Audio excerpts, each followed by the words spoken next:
Se vede că e desfundată. Pe aici aici îmi băga mie apă la pasager la aerotermă.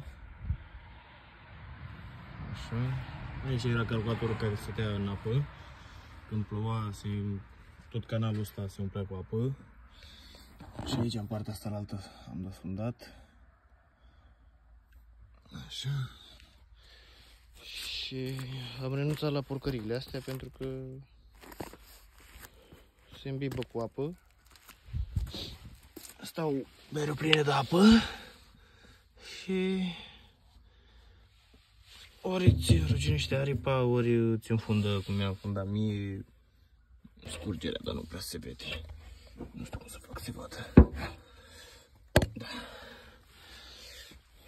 Și pe partea cealaltă.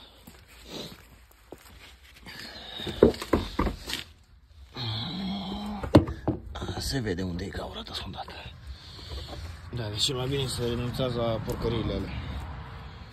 Și asta, capacul ăsta de la aerotermă, când se montează înapoi, adică așa, să-i dați, hai din mână,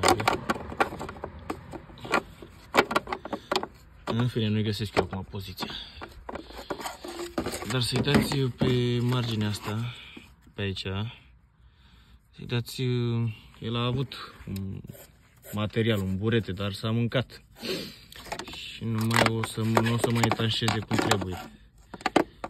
Dar, acum l-am pus. Mie mi ajungea apa aici, din cauza că aveam astea înfundate, mi ajungea apa peste și mi intra apă la aerotermă, în mașină, în dreapta la pasager. Și calculatorul stătea mereu în apă de câte ori ploua.